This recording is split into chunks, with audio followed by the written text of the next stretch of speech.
प्रेमी पिता परमेश्वर, आपका धन्यवाद देते हैं कि आपने एक बार फिर से हम लोगों को अपने वचन की संगति में लाया है। आशीष दीजिए प्रभु, हर एक से बोलिए और बातचीत कीजिए। आज के दिन हम लोग आपकी बातों को सुनना चाहते हैं और आप अपने वचन को भेजकर अपने बच्चों को चंगा करने वाले परमेश्वर हैं। हम अपने जीवन की हर एक बातों को, हर एक परिस्थितियों को आपके हाथों में सौंपते हैं।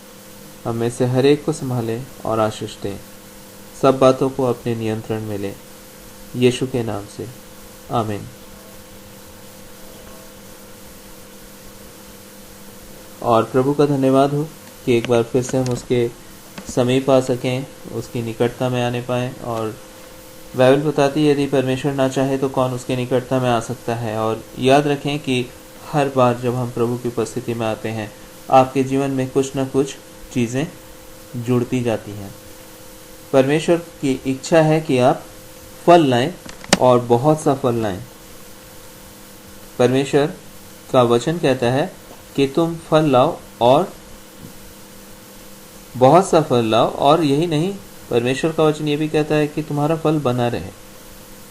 आप सोच सकते हैं, एक व्यक्ति जब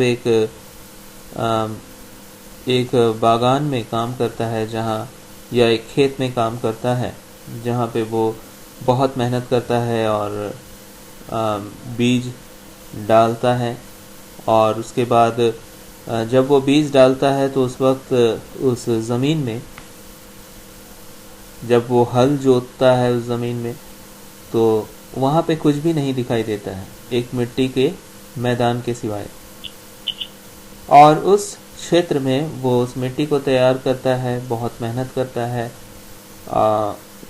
वो पेड़ पौधे अभी नहीं हैं जो पेड़ पौधे होने वाले हैं उस क्षेत्र में, लेकिन किसान के मन में ये बात ख्याल में रहती है कि ठीक है, मैं इसको इस तरह से तैयार करूँगा, यहाँ ये लगाऊंगा, यहाँ ये तैयार किया जाएगा।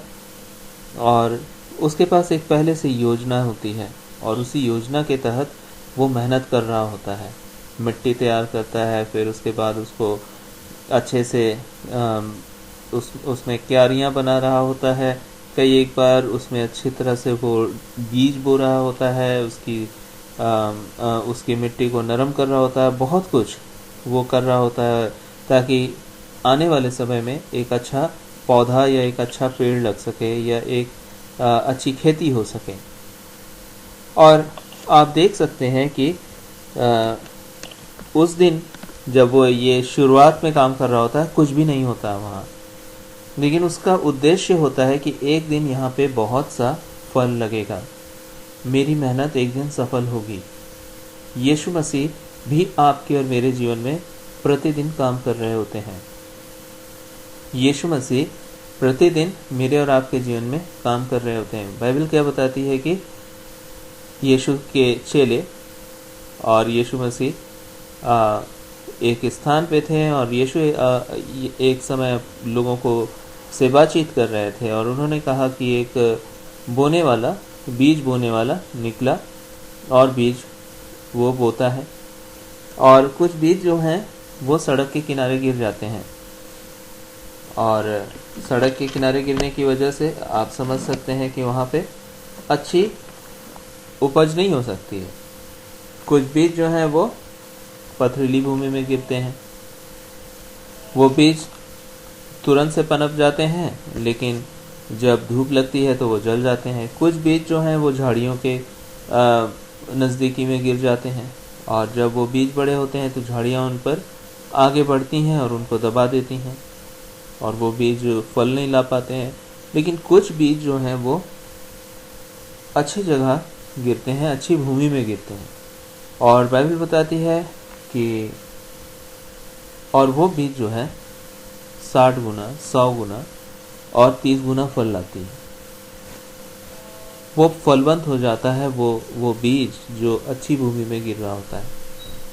परमेश्वर का वचन जब यीशु मसीह के चेलों ने पूछा कि हे प्रभु बता ये इन बातों का अर्थ क्या है, और तब उन्होंने कहा कि परमेश्वर का वचन जो है वो बीज है, और जब बीज अच्छे जगहों पर गिरता है अच्छे हृदयों में बोया जाता है तो फिर वो बहुत सा फल लाता है। कुछ वो बीज होते हैं जो मार्ग के किनारे गिरते हैं, जिन्हें चिड़िया आकर चुग कर चली जाती है। शैतान आता है, लोगों के जीवनों से उन बीज को उठा ले जाता है। कुछ बीज जो है पथरीली भूमि में गिरते हैं और वो जल्द पनप जाते हैं और वो फिर जब धूप आती है या समय आता है तो वो मर जाते हैं। कुछ बीज जो है झाड़ियों के किनारे गिर रहे होते हैं, अर्थात कुछ परमेश्वर का वचन जब ऐसे लोगों के जीवन में आता है जिन लोगों के जीवनों में चिंताएं जैसे कि झाड़ियां बढ़कर उस छोटे पौधे को दबा देती हैं और वो फल नहीं पाता है, उसी तरह जब ऐसे लोगों के हृदयों में वो बीज जाता है जो अपने जीवन में परमेश्वर के वचन के पर केंद्रित नहीं रहते हैं और चिंताओं पर केंद्रित हो जाते हैं, और फिर वो चिंताएं उनके जीवन में परमेश्वर के बीज को, जो परमेश्वर का वचन है, उसको फलवंत होने नहीं देते हैं। परमेश्वर का वचन लेकिन जो लोग सुनते हैं और अपने मनों में रखते हैं और परमेश्वर के वचन के अनुसार चल रहे होते हैं, उनका जीवन जो है वो फलवंत होने लगता है। उनका जीवन फलवंत होने लगता है और फिर वो 60 गुना, 100 गुना और 30 गुना फल लाते हैं। मतलब उनका जीवन परमेश्वर के आत्मा के वरदानों से भरने लगता है। परमेश्वर जैसा चाहते हैं उनका जीवन वैसा आशीषित हो जाता है। और यही नहीं, परमेश्वर उनके जीवन से और लोगों को भी आशीष पहुंचाने वाले परमेश्वर हो जाते हैं। अब आप देख सकते हैं कि एक बोने वाला जब खेत में अपने बीज को बो रहा होता है, उसकी योजना होती है कि ये फल लाए, लेकिन एक ही दिन में फल नहीं आ जाता है। वो बहुत समय, जब छोटे छोटे पौधे आ जाते हैं तो वो उनकी रखवाली करने के लिए रात और दिन कई बार जागता रहता है। वो उस खेत के चारों ओर बेड़े या बाड़ा लगा देता है ताकि कोई जानवर उसके अंदर घुसकर उस खेत के फसल को बर्बाद ना कर दे। यहाँ तक कि बाइबल बताती है छोटी लोमड़ियाँ जो हैं वो फसल को बर्बाद कर देती हैं। परमेश्वर का वचन भी कहता है, कहने का अर्थ है शायद आपके और मेरे जीवन में परमेश्वर ने जो एक बाड़ा बांधा है, परमेश्वर ने जो एक सुरक्षा दी है, उस सुरक्षा में हम परमेश्वर को धन्यवाद दे रहे होते हैं। और हम धन्यवाद किस रूप से दे रहे होते हैं कि ठीक है परमेश्वर, मैं अब जाकर किसी की चोरी नहीं कर रहा हूँ, मैं किसी की हत्या नहीं कर रहा हूँ, ये अच्छी बात है। लेकिन परमेश्वर के वचन के अनुसार हम इस स्तर पे हैं कि हाँ, बड़ी बड़ी गलतियाँ हम नहीं करते हैं, लेकिन छोटी छोटी गलतियाँ हो रही होती हैं। गाली देना, झूठ तो चलो बड़े स्तर पर नहीं बोल रहे हैं, छोटे स्तर पर झूठ बोल रहे होते हैं। तो इसलिए बाइबल बताती छोटी लोमड़ियाँ जो हैं खेत को बिगाड़ देती हैं।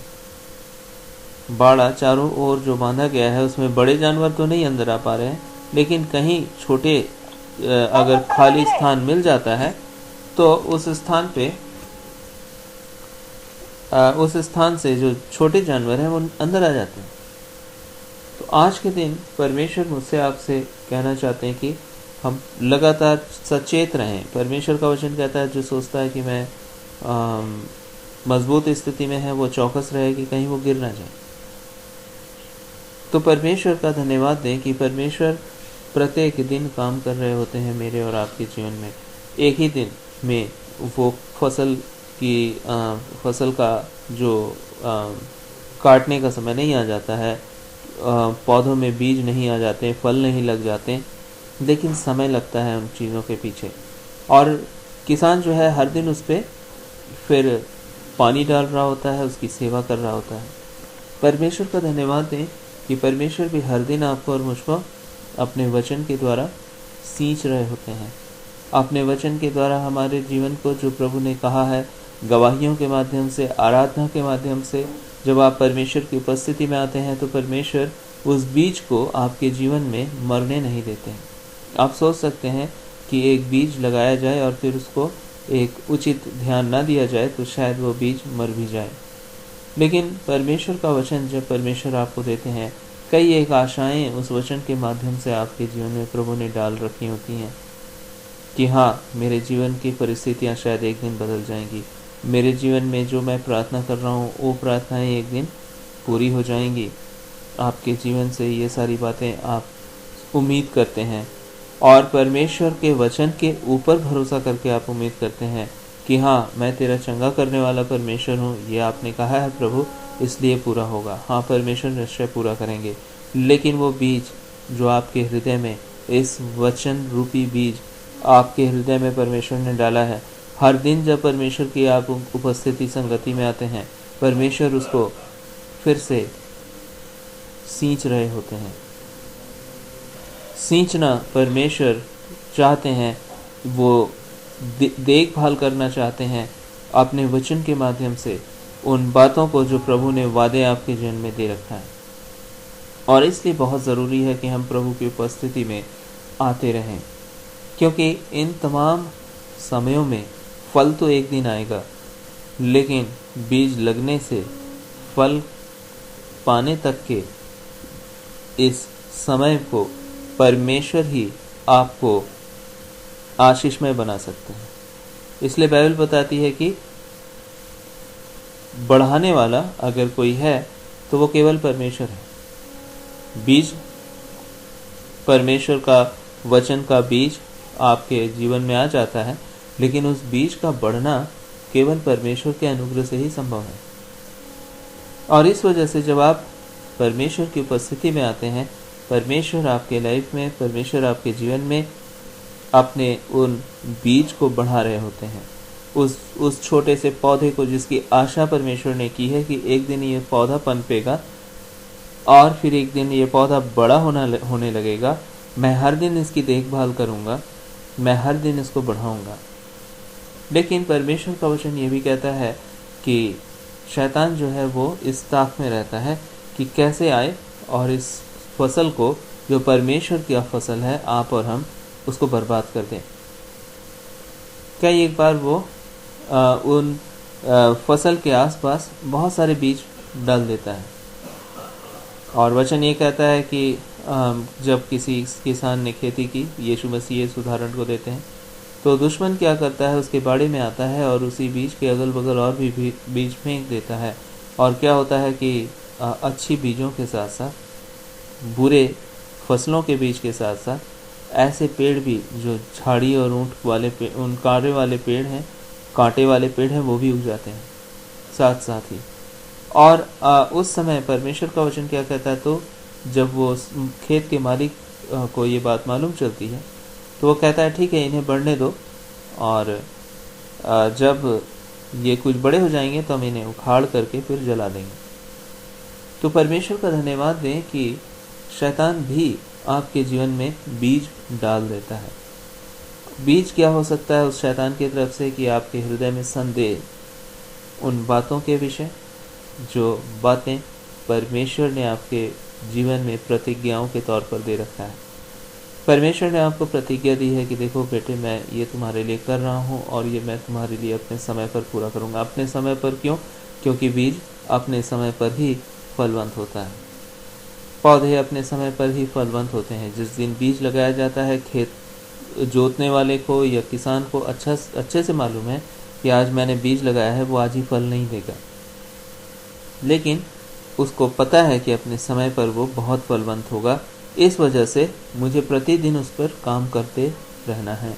और वो खेत का जो मालिक है वो लगातार उस पर रात और दिन मेहनत कर रहा होता है।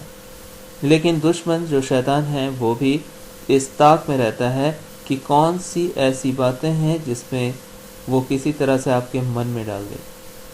मेरा और आपका मन जो है, जिसे हम विचार कहते हैं, और वो विचारों को कुछ विचार आपको बहुत वचन के आधार पर जब आप प्रभु की उपस्थिति में आते हैं तो वो परमेश्वर के बीज होते हैं। परमेश्वर की सिंचाई हो रही होती है आपके जीवन में उन बीजों के लिए जो प्रभु ने आपके जीवन में डाला है। लेकिन अब आप सोच सकते हैं, आपके मन में, मेरे मन में ऐसे भी विचार आते हैं जो परमेश्वर की ओर से नहीं है, और उस समय आपको और मुझको पूरी तरह से सतर्क होना होगा कि अच्छा, ये परमेश्वर की ओर से ये वचन नहीं है, परमेश्वर के ओर से ये विचार नहीं है। हो सकता है ये विचार आपके जीवन में अविश्वास के विचार हों कि हाँ, परमेश्वर ने तो मेरे जीवन में कहा कि ये परमेश्वर के वचन के अनुसार मेरे जीवन में पूरा होने वाला है, मैं इस आशीष को, इस चंगाई को देखूंगा, या अपने जीवन में मैं इस सफलता को देखूंगा।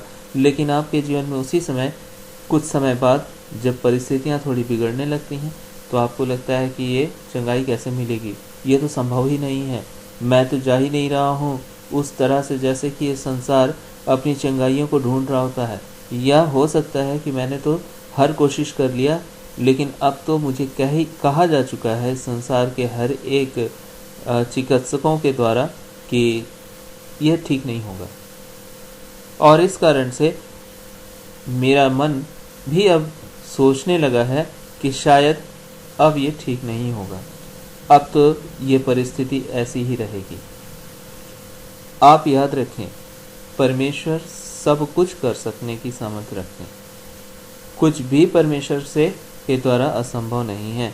परमेश्वर से सब कुछ हो सकता है, ये परमेश्वर का वचन कहता है। असंभव परमेश्वर के लिए कुछ भी नहीं। और इस वजह से परमेश्वर को धन्यवाद दें कि शैतान झूठ बोलने वाला और धोखा देने वाला है। जब परमेश्वर आपको कुछ कह रहे होते हैं तो उसके ठीक उल्टी सीधी बातें वो भी आपको आकर कह रहा होता है। क्या भरोसा कर रहे हो परमेश्वर पर? कितने समय से तो भरोसा करके रखा है, अभी तक कहाँ कुछ हुआ क्या? कितने जगह तो तुम जा चुके हो, कितनी कोशिशें तो तुम कर चुके हो, लेकिन ये सब कुछ होने वाला नहीं है। बस इतना ही है कि तुम अब भरोसा ही करना छोड़ दो। परमेश्वर के बातों के विरोध में शैतान आकर आपके मन को, विचारों को कमजोर करने की कोशिश करता है। अपने संदेह के बीज, अपनी झूठी बीज वो डाल रहा होता है। और इस वजह से आज परमेश्वर को धन्यवाद दीजिए कि परमेश्वर के वचन के पास जब आप आ रहे होते हैं, परमेश्वर उन पौधों को, उन जंगली पौधों को जो शैतान आपके जीवन में उल्टे सीधे विचारों को आपके जीवन में डाल देता है, परमेश्वर कहते हैं कोई बात नहीं, उसको जब वो बढ़ेंगे तो मैं उनको इकट्ठा करूंगा और उनको जला दूंगा। शैतान चाहे लाख कोशिश करे, लेकिन एक अच्छा परमेश्वर जो आपके जीवन में है, एक वो अच्छे किसान है, उन्हें मालूम है कि आपके जीवन में उन बीजों की कैसे रक्षा करनी होगी जो परमेश्वर ने डाले हैं। इसलिए बाइबल एक और भी बात कहती है परमेश्वर के वचन में कि जो किसान है वो जाकर बीज लगा देता है और फिर वो अपने घर चला जाता है और उसकी देखभाल करके, और फिर वो सो जाता है, और फिर एक दिन ऐसा आता है कि वो बीज उग चुका होता है और वो नहीं जानता है कि वो बीज उगा कैसे, लेकिन वो बीज परमेश्वर उगाते हैं। और परमेश्वर का राज्य भी इसी प्रकार है कि वो कब उगेगा, कब तैयार हो जाएगा, वो किसी को भी नहीं मालूम। आप याद रखें, परमेश्वर जानते हैं उस समय को, उन बातों को कि आपके जीवन को, परमेश्वर को कैसे आगे बढ़ाना है। कोई मनुष्य नहीं जानता, कोई किसान नहीं जानता कि इस बीज का फल आ कैसे गया। वो उस बीज का ऑपरेशन नहीं कर रहा होता है बैठकर, वो तो उस बीज को लगा देता है और वो बीज खुद से पनपता है, और वो खुद से नहीं, परमेश्वर उस बीज में जीवन डालते हैं और वो एक जीवित पनपता हुआ पौधा दिखाई देने लगता है। परमेश्वर का धन्यवाद दें, किसान उसमें जीवन नहीं डालता, किसान उसके पीछे केवल मेहनत करता है, लेकिन परमेश्वर ही उसमें जीवन डालते हैं। बाइबल बताती है परमेश्वर का राज्य भी ऐसा ही है। परमेश्वर का धन्यवाद दें, बाइबल बताती है कि परमेश्वर का राज्य एक राई के दाने के समान है।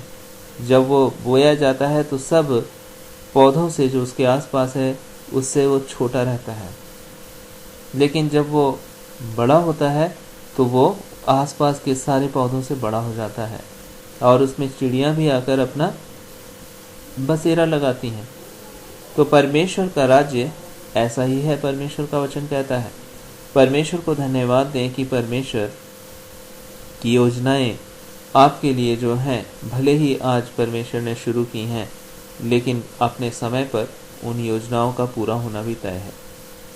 परमेश्वर ने आपके जीवन में जो वादे किए हैं वो अभी छोटी सी दिखाई दे रही हैं, लेकिन उनका एक दिन फलवंत होना भी तय है। याद रखें कि परमेश्वर के राज्य में जो आपकी आशीष परमेश्वर ने रखी हुई हैं वो अपने समय पर निश्चय आने वाली हैं, और परमेश्वर ही उन बातों को पूरा करेंगे जो बातें परमेश्वर ने आपके लिए सोच रखा है। आज के दिन परमेश्वर को धन्यवाद दें कि परमेश्वर धन्यवाद हो, आप मेरे जीवन में एक ऐसे किसान हैं। बाइबल बताती है मैं और मेरा पिता किसान है, यीशु मसीह कहते हैं, और तुम परमेश्वर के फसल हो। परमेश्वर के धन्यवाद दें कि हमारे पास एक ऐसा किसान नहीं जो कि हमारे जीवन के विषय में जानता ना हो, या ऐसा नहीं जो काबिल ना हो, लेकिन हमारा जीवन जो है परमेश्वर की ओर से ये आशीषित जीवन है, और परमेश्वर के योग्य हाथों में हमारा जीवन है। ये बीज जो परमेश्वर के वचन है वो निश्चय फलवंत होंगे, क्योंकि इन बीजों की देखभाल के लिए परमेश्वर स्वयं है। जब आप परमेश्वर की उपस्थिति में आते हैं, परमेश्वर आपके जीवन को फिर से सींच रहे होते हैं, परमेश्वर आपके जीवन को फिर से बढ़ा रहे होते हैं। आप समझ सकते हैं, अगर एक पौधे को में बीज डाल दिया जाए, पौधा निकल जाए, और फिर उसको कभी भी पानी ना दिया जाए, उसको कभी भी सींचा ना जाए, उसको कभी भी उस पर ध्यान ना दिया जाए, लेकिन अगर उसकी उचित देखभाल हो, तब तो वो पौधा जरूर फलवंत होगा। यदि आप और हम प्रभु की उपस्थिति में आते रहें तो हम जरूर फलवंत होंगे। अगर आप और हम परमेश्वर की उपस्थिति में आते रहें तो परमेश्वर उन ऊंट कारे अर्थात उन जंगली बीज जो शैतान लगा देता है, जो उल्टी सीधी बातें विचारों को शैतान आपके जीवन में डालता है, उनको परमेश्वर उठाकर जला सकने की सामर्थ्य रखते हैं। परमेश्वर को धन्यवाद दें कि परमेश्वर उन समस्त बातों को अलग करने की सामर्थ्य रखते हैं जो बातें परमेश्वर की ओर से आपके जीवन में नहीं है। शैतान आपके विचारों में उन बातों को लेकर आता है, और फिर आप कहते हैं अरे मैं इतना बुरा आदमी हूं, जो इतने बुरे विचार हैं मेरे। लेकिन उन विचारों से आप खुद ही सहमत नहीं हो रहे होते हैं, आपको वो विचार खुद ही अच्छे नहीं लग रहे होते हैं, क्योंकि वो विचार आपके नहीं, लेकिन वो विचार उस दुष्ट के हैं जिस दुष्ट ने आपके विचारों में अपनी बातों को डाला है। और आज आपको ये बात कहने की आवश्यकता है कि कोई बात नहीं, ये बातें जो शैतान मेरे जीवन में डाल रहा है, इन बातों को मेरे जीवन में कोई लेना देना नहीं है। मेरा जीवन परमेश्वर के वचन को ही केवल देखेगा, परमेश्वर के वचन को पर ही केवल विश्वास करेगा, और मेरा जीवन के लिए ये विचार मेरे जीवन के लिए नहीं है, ये मेरे विचार नहीं है, ये उस दुष्ट के विचार हैं। इसीलिए मुझे अपने आप को दुखी करने के लिए, प्रताड़ित करने के लिए, अपने विचारों में शोकित होने के लिए आवश्यकता नहीं है। अगर आपके जीवन में आप चलते हुए कहीं ठोकर खाते हैं आत्मिक जीवन में, और आप परमेश्वर से कहते हैं कि प्रभु मुझसे ये गलती हो गई, मुझे क्षमा कर दीजिए, परमेश्वर का वचन कहता है यदि आप उद्धार प्राप्त प्रभु के बच्चे हैं तो परमेश्वर और उस पर आप विश्वास करते हैं तो परमेश्वर ने पहले ही आपके पापों की क्षमा उस क्रूस पर आपको दे दी है। और इस वजह से जब आप माफ़ी मांगते हैं, परमेश्वर का वचन कहता है कि यदि हम अपने पापों को मान लें तो वो उससे हमें माफ़ करने और उससे छुड़ा लेने में विश्वास योग्य और धर्मी हैं। लेकिन उसी वक्त जब आप माफ़ी मांग चुके होते हैं और आपको फिर भी लग रहा होता है कि नहीं, ये मेरे विचार कितने ख़राब हैं, मैंने ये गलतियाँ क्यों कर दी, ये कैसे हो गया, और शैतान कह रहा था होगा क्यों नहीं, क्योंकि तू तो पापी है, तू तो बुरा है। लेकिन असल में ना तो आप पापी हैं और ना ही तो आप बुरे हैं, क्योंकि मसीह में परमेश्वर ने आपको पूरी धार्मिकता दे रखी है। आपके पापों की कीमत यीशु ने उस क्रूस पर चुकाया है। इस वजह से आप मसीह में सेंत मेत मतलब पूरी तरह से आप धर्मी ठहराए गए हैं। लेकिन आपको आपके ही जीवन में अपने विचारों को डालकर शैतान आपको कहना चाहता है कि ये तो तेरे विचार हैं जो तू सोच रहा है, लेकिन आप उस समय तुरंत से कहें ये मेरे विचार नहीं है, ये शैतान तेरे विचार हैं जिनसे मुझे कोई लेना देना नहीं है। मेरा जीवन तो परमेश्वर के वचन के अनुसार परमेश्वर चलाएंगे और परमेश्वर की ही इच्छा मेरे जीवन में पूरी होगी, क्योंकि मैं परमेश्वर का हूँ। परमेश्वर ने अपना लहू देकर मुझे हर एक दुष्टता की बातों से छुड़ा लिया है और अब मैं परमेश्वर में सुरक्षित हूँ। परमेश्वर ही मेरी धार्मिकता है। इन तमाम विचार तुझे मैं वापस देता हूँ, मुझे इनसे कोई लेना देना नहीं है और मैं दोषी नहीं हूँ, क्योंकि मेरे ही पापों के दंड को यीशु ने उस क्रूस पर सहा है और मसीह में मैं निर्दोष ठहराया गया हूँ। हाँ, मैं निर्बल था, मैं कमज़ोर था, लेकिन परमेश्वर ही मेरा छुटकारा है। यीशु ही मेरे पापों के लिए उस क्रूस पर मारे गए ताकि मेरे पापों के दंड से और दोष से मुझे छुड़ा लें। जब आप परमेश्वर पर विश्वास करते हैं, शैतान समझ जाता है कि अब तो मैं इसका कुछ नहीं बिगाड़ सकता, क्योंकि ये तो परमेश्वर को समझ गया और ये तो मुझे भी पहचान गया। अरे ये तो सचमुच में धर्मी है, परमेश्वर ने इसे जब धर्मी ठहराया है तो मैं इसको कैसे अधर्मी ठहरा सकता हूँ। याद रखें, जब परमेश्वर ने आपको धर्मी ठहराया है तो फिर वो तो यीशु के बलिदान की वजह से आपको धर्मी ठहराया है, और इसलिए अब आप भी अपने आप को अधर्मी अपने विचारों के द्वारा नहीं ठहरा सकते हैं। और ये विचार आपके नहीं लेकिन शैतान की ओर से हैं, और इसलिए आप इनको सीधा शैतान को ही वापस कर दें और कहें परमेश्वर मुझे तो तेरे ही वचन में जीना है। और बाइबल इसलिए कहती है कि उन्हीं बातों पर मन लगाया करो जो बातें अच्छी हैं, अर्थात जो बातें परमेश्वर के वचन के अनुसार हैं। आप देखें अपने आप को परमेश्वर के वचन में। परमेश्वर आप पर दोष नहीं लगाते, परमेश्वर आप पर तरस खाते और आपको अपने लहू से धोते और आपको निर्दोष ठहराते हैं। और इस वजह से आप परमेश्वर में पवित्र हैं, आप परमेश्वर में धर्मी हैं, आप परमेश्वर में निर्दोष हैं यीशु के लहू के कारण, क्योंकि आपका विश्वास यीशु मसीह पर है। और इस वजह से आप केवल क्षमा प्राप्त लोग ही नहीं हैं, लेकिन परमेश्वर के आशीषों के वारिस भी हैं। हर एक आशीष जो मसीह में आपकी है, अच्छा स्वास्थ्य आपका है, परमेश्वर की हर एक भली बातें आपकी हैं, समृद्धि इस पृथ्वी पर भी आपके लिए है। संसार की कोई भी भली वस्तु मैं रख न छोड़ूंगा, ये परमेश्वर का वचन आपके लिए है। परमेश्वर का वचन आपके लिए है कि मैं ना तुझे कभी भी छोड़ूंगा और ना तुझे कभी भी त्यागूंगा। मैं तेरा परमेश्वर होऊंगा और तुम मेरे बेटे और बेटियां होंगे। इसलिए यीशु ने आपको क्या कहा, देखो मैं जगत के अंत तक जगत के अंत तक सदैव तुम्हारे साथ हूं, सदैव तुम्हारे साथ हूं। क्यों? क्योंकि जब तुमसे गलतियां होंगी या तुम्हारे विचारों में ये शैतान गलतियों की भावनाओं को लेकर आएगा, तब भी मैं तुम्हारे साथ हूं। और उस समय तुम्हें बताना चाहता हूं कि तुम मेरे लहू के द्वारा निर्दोष ठहराए गए हो। केवल अपनी गलती को मान लो और परमेश्वर से क्षमा मांग लो, अगर तुमने कभी कोई गलती कर भी दी। लेकिन जैसे क्षमा तुमने मांगा, मैंने तुम्हें माफी दी, क्योंकि तुम माफी के हकदार हो मेरे ऊपर विश्वास करने के कारण, क्योंकि मैंने तुम्हारे माफी के लिए अपना जीवन बलिदान दिया है। ये यीशु मसीह का काम है जो आपके लिए यीशु ने किया, और इसलिए आप निर्दोष ठहराए गए अपने ही पापों के लिए।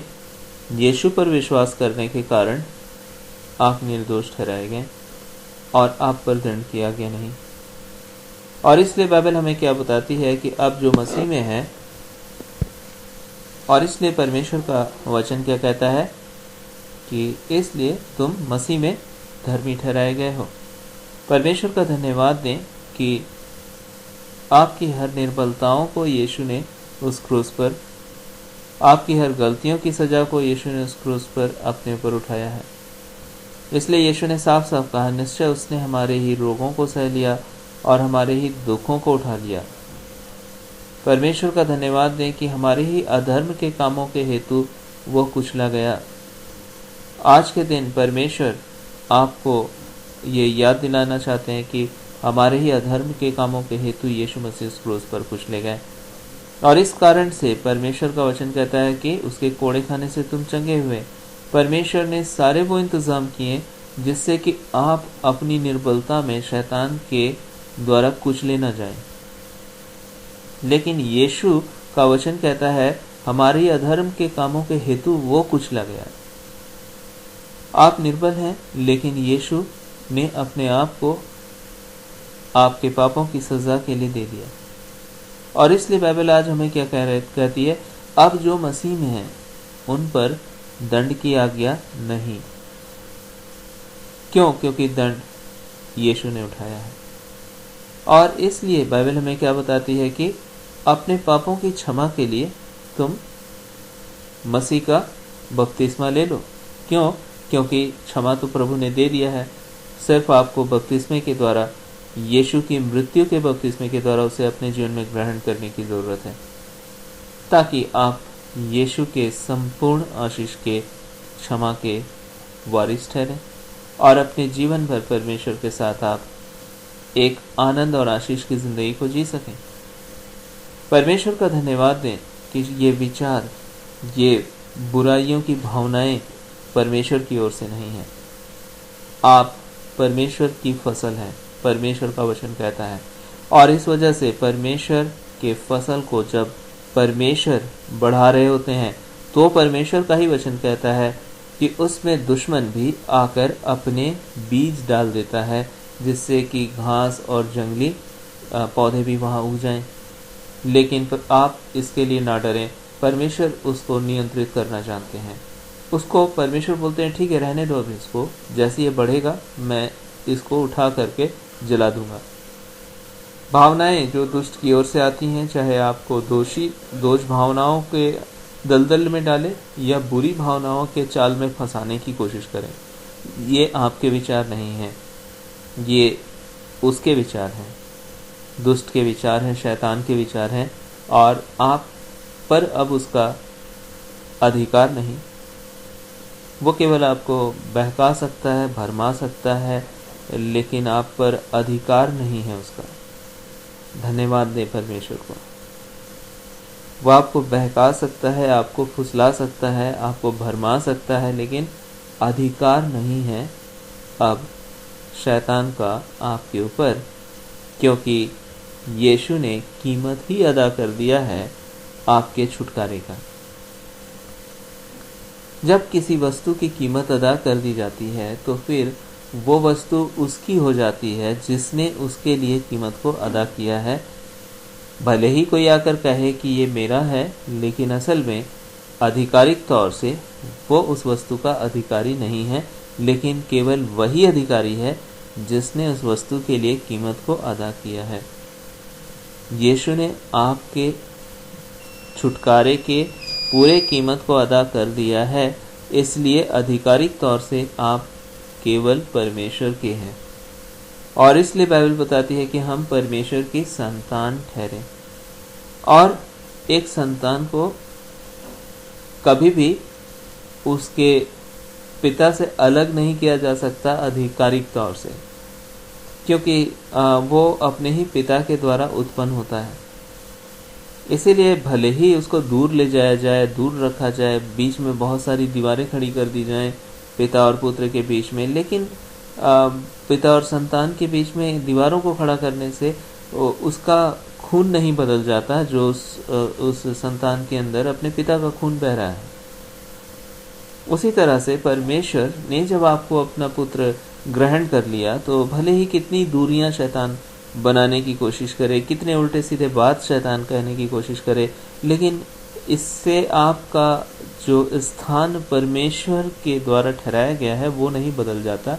आपके जीवन में जो परमेश्वर का अनुग्रह है, परमेश्वर की आत्मा जो आप में पाई जाती है, वो छीनी नहीं जाती, लेकिन परमेश्वर उसको आप में बनाए रखते हैं ताकि वो आपकी सहायता करे। और इसलिए बाइबल क्या बताती है, हमारी निर्बलता में हमारा कौन सहायक है? तो हमारा परमेश्वर। क्यों? हम निर्बल अगर हो रहे हैं ऐसी ही परिस्थिति में, तब हमें डरने की आवश्यकता नहीं है। जब आपको शैतान बहुत सारे उल्टे सीधे बातें कहे कि तुमने तो गुनाह कर दिया, तुम तो बुरे हो, तुम ऐसे हो, तुम्हारा जीवन ही ऐसा है, तुम तो मेरे हो, लेकिन आप कह दें मैं तुम्हारा नहीं, यीशु ने मेरे ही पापों के कीमत को उस क्रूस पर अदा किया और मुझे छुड़ा लिया। मैं कभी भी वापस तुम्हारा नहीं हो सकता, क्योंकि मैं तो मसीह के द्वारा छुड़ाया गया, छुटकारा पाया हुआ उसका बेटा, उसकी बेटी हूँ। इसलिए भी यीशु ने कहा है कि मैं तुम्हारा पिता होऊंगा, तुम मेरे बेटे और बेटियां होंगे। आज परमेश्वर को धन्यवाद दें, ये रिश्ता यीशु के साथ, मसीह यीशु के साथ जो आपका है, वो संसार या शैतान की कोई भी ताकत नहीं तोड़ सकती। इसलिए बाइबल क्या कहती है कि कौन हमें मसीह से अलग कर सकेगा? ना कोई ऊंचाई, ना गहराई, ना स्वर्गदूत, ना कोई नहीं। केवल मसीह ने जब आपको अपने साथ जोड़ लिया, अपनी आत्मा के द्वारा अपने संतान होने का हक दिया, तो फिर तो यीशु के सामर्थ के सामने और कौन टिक सकता है? परमेश्वर की सामर्थ के सामने और कौन टिक सकता है? कोई भी नहीं। इस वजह से आज अपने जीवन में विचारों के निर्बलता के मध्य भी आपको निर्बल होने की जरूरत नहीं, क्योंकि परमेश्वर उस निर्बलता में भी आपकी सामर्थ है। आप निर्बल हैं, विश्वास नहीं कर पा रहे हैं, ना डरें, परमेश्वर आपकी सामर्थ है। आप अपने आप को दोषी समझ रहे हैं, ना डरें, परमेश्वर ने आपको क्षमा दे रखा है, सिर्फ आपको उसको ग्रहण करने की ज़रूरत है और कहने की ज़रूरत है कि मैं तो मसीह में छुड़ाया हुआ उसका संतान हूँ। और आप सच जाने, जब आप परमेश्वर पर विश्वास करते हैं, परमेश्वर की बातों को समझने लगते हैं, तो वो समय आ चुका होता है जब परमेश्वर कहते हैं कि ठीक है, ये मेरे बीज थे, ये मेरी खेती है, ये मेरे फसल हैं, और शैतान ने बहुत सारे जंगली पौधों को यहाँ डाल दिया है, अब समय आ गया है कि इसको उठाओ और जला दो। आपको मालूम है क्या कि इस समय भी शैतान के उन पौधों को परमेश्वर जला रहे हैं और अपने फसल को और भी ज़्यादा मजबूती दे रहे हैं। आप परमेश्वर के खेती हैं, आप परमेश्वर के फसल हैं, परमेश्वर मेरे आपके जीवन के किसान है। परमेश्वर का वचन कहता है, यीशु कहते हैं मैं और मेरा पिता किसान है। तो परमेश्वर का धन्यवाद दे, जब आप ऐसे कुशल किसान के हाथों में, ऐसे भले किसान के हाथों में आपका जीवन है, जिसने अपनी ही जान की कीमत अदा कर दी आपको फलवंत करने के लिए, तो फिर कौन ऐसी बात है जो आपको फलवंत होने से रोक सकती है? और याद रखें, अपने समय पे ही फल आता है, लेकिन परमेश्वर जो आज कर रहे हैं आपके जीवन में, हर दिन सिंचाई करना, हर दिन बढ़ाना, हर दिन आपके पहले पीछे मेहनत करना, हर दिन आपके जीवन से उन ऊंटकारों को, उन जंगली शैतान के डाले गए बीज को, पौधों को उठाकर जलाना, ये परमेश्वर का काम है और प्रभु ये करते हैं बखूबी। और यही वजह है कि आप एक दिन बहुत फल लाएंगे और आप परमेश्वर में भरपूरी की ज़िंदगी को बहुत आयत के साथ देखेंगे। आज भी आप जिस भूमि में हैं, जिस जगह है, वो आशीष का स्थान है और परमेश्वर भी उन जगहों को आशीषित कर चुके हैं। यीशु ही इस जगह की, आपके हृदय की, मेरे हृदय की, हमारे जीवन की देखभाल कर रहे हैं, हमें बढ़ा रहे हैं। इसलिए बाइबल में एक बात यीशु ने बड़े स्पष्ट ढंग से कहा, एक दिन आएगा जब वही जिसने अच्छे काम तुम्हारे में शुरू किए हैं, वही तुम्हें सिद्ध करेगा उन बातों को जो उसने तुम्हारे जीवन में शुरू किया है, इन बातों को। और परमेश्वर के न्याय आसन के सामने तुम्हें निष्कलंक खड़ा करेगा। अब आप देख सकते हैं, जो भी व्यक्ति आप हैं वो आप एक दिन परमेश्वर के न्याय आसन के सामने निष्कलंक अर्थात बिल्कुल निर्दोष, जिसमें एक भी शैतान के हाथ के दाग ना हो, आप वो व्यक्ति हैं और आप प्रभु के न्याय आसन के सामने निष्कलंक और निर्दोष खड़े होंगे और उस दिन आप स्वर्ग राज्य में प्रवेश कर रहे होंगे। आज भी आप स्वर्ग राज्य के वारिस हैं। उस दिन आपका प्रवेश होगा स्वर्ग राज्य में। यीशु उस जगह तक आपको ले जाएंगे। जिसने तुम्हें ये काम शुरू किया है वही इसे पूरा भी करेगा और एक दिन तुम्हें परमेश्वर के न्यायासन के सामने निष्कलंक निष्कलंक निष्कलंक खड़ा करेगा, जहाँ ना कोई निर्बलता होगी, जहाँ ना कोई दाग होगा, जहाँ ना कोई बुराई का साया होगा, कुछ भी नहीं। वहाँ परमेश्वर की भरपूरी की आशीषें होंगी। आप वही हैं और आपके जीवन में यीशु काम कर रहे हैं। आपके जीवन में यीशु का अनुग्रह है और वो बहुत आयत के साथ है, परिपूर्णता के साथ है। इसलिए आज मुझे और आपको इत्मीनान रखने की ज़रूरत है। यीशु ने आपको और मुझको इसलिए बार बार कहा, तुम्हारा मन व्याकुल ना हो। यीशु ने कहा, तुम्हें शांति मिले। परमेश्वर आपकी फिक्र करते हैं, परमेश्वर आपकी चिंता करते हैं और परमेश्वर आपकी देखभाल भी करते हैं। इसीलिए आप और हम निर्बल ना हो। आप और हम आज अगर हों तो धन्यवादित हों, परमेश्वर के धन्यवाद दें हृदय से परमेश्वर को। लॉर्ड, कितने भले हैं आप। मैं तो कई एक बार अपने आप में कमज़ोर हो जाता हूँ, अपने जीवन में मैं निर्बल हो जाता हूँ, अपने जीवन में मैं अपने आप को बुरा महसूस करता हूँ, लेकिन कितने अच्छे हैं आप, जो मेरी शांति हैं, जो मेरी आशा हैं, जो मेरी देखभाल करने वाले मेरे परमेश्वर हैं, जो मेरे जीवन में प्रत्येक दिन काम करते हैं और जो मुझे फलवंत करने की ओर लगातार बढ़ा रहे हैं। और मैं बढ़ रहा हूँ आप में और मैं आपको धन्यवाद देता हूँ। ये सब कुछ आपके कारण मेरे जीवन में हुआ है, यीशु मसीह। इसलिए केवल आप ही आदर, महिमा और प्रशंसा के योग्य हैं। इधर उधर ना सोचें, इधर उधर ना देखें, क्योंकि इधर उधर आप देखेंगे तो आपको मालूम चलेगा कि शैतान मुंह बना के बैठा हुआ है, क्योंकि आप तो उसके चक्कर में नहीं आते हैं। तो हमें क्या ज़रूरत है उसकी ओर देखने के लिए?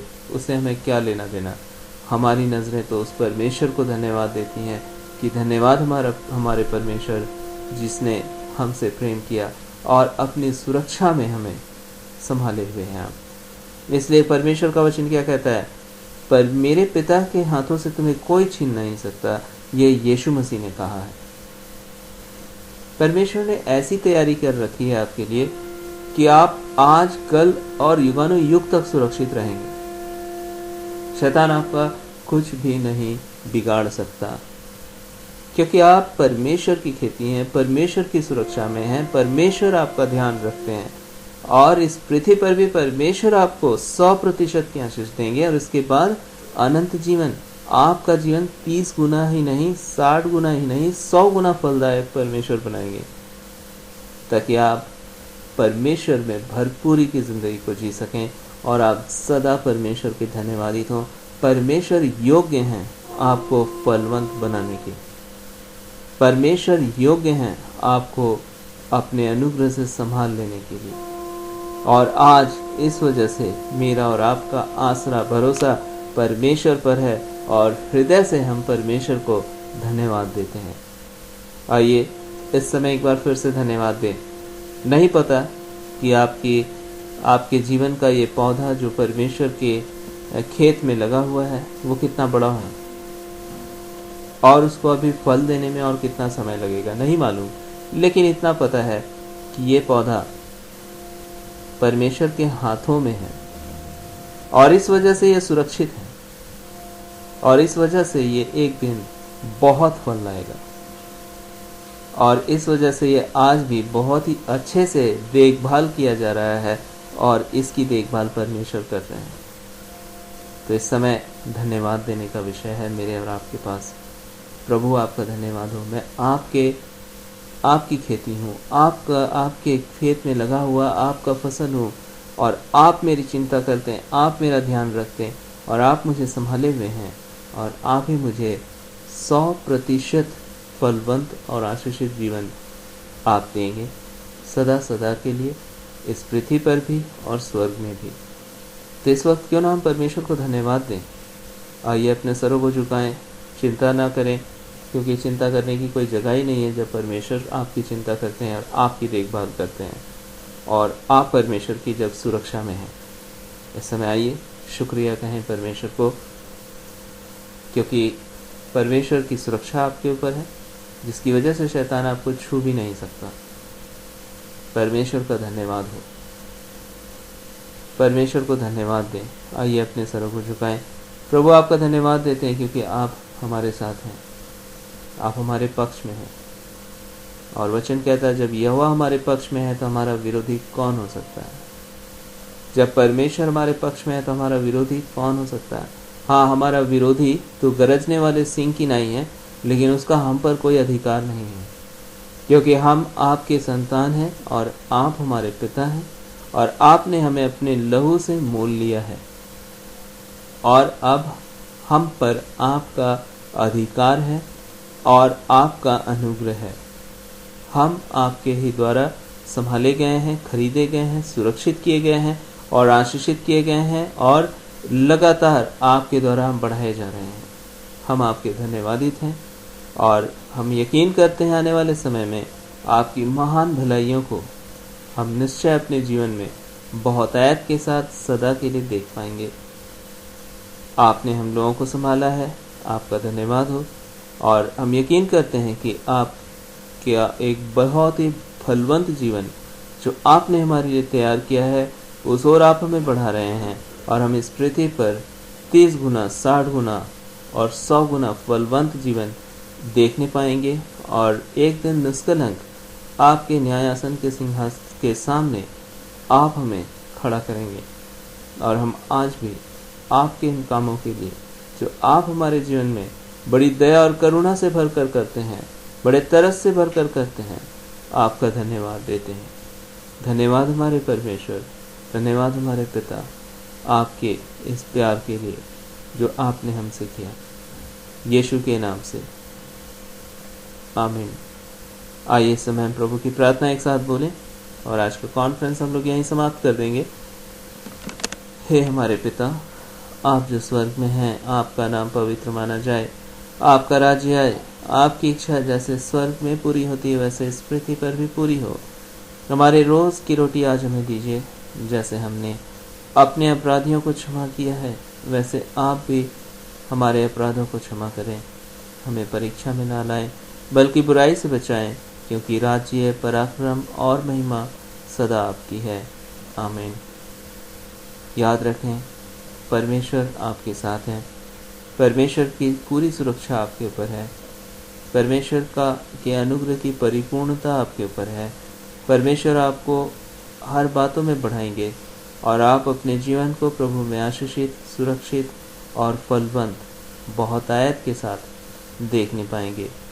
परमेश्वर को सारी आदर, महिमा, प्रशंसा देते हुए आज का कॉन्फ्रेंस हम लोग यहीं समाप्त करते हैं, यीशु के नाम से आमीन।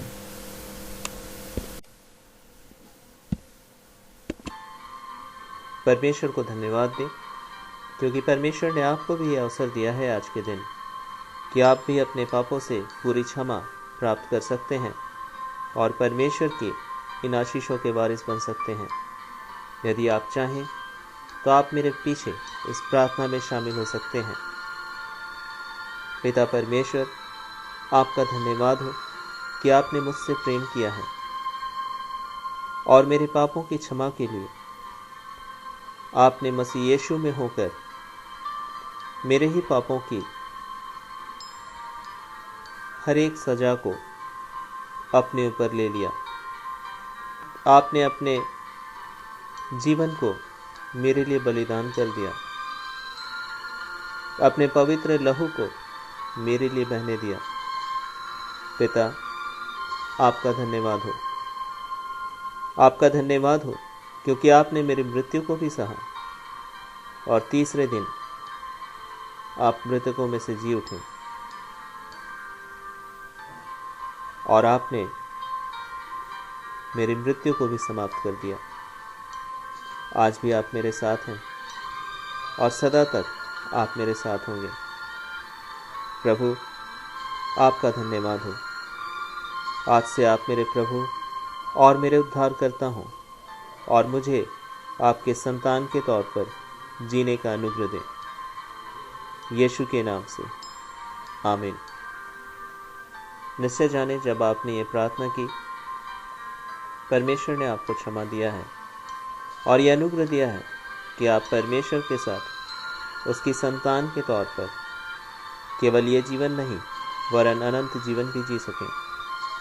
परमेश्वर आपकी सहायता करे, आपको ऐसे माध्यम दे जिससे कि आप परमेश्वर को और दृढ़ता से जान सकें और उन असीम आशीषों को इस जीवन में प्राप्त कर सकें जो केवल इस जीवन में ही नहीं लेकिन सदा तक आपके साथ बनी रहेगी। परमेश्वर आपको बहुत आयत के साथ आशीष दें। परमेश्वर से लगातार बातचीत करें प्रार्थना के माध्यम से और उसके वचनों को पढ़ें और परमेश्वर निश्चय आपको अपनी समस्त भलाइयों से भरेंगे और आप परमेश्वर की आशीषों को देखने पाएंगे। यीशु के नाम से आमीन।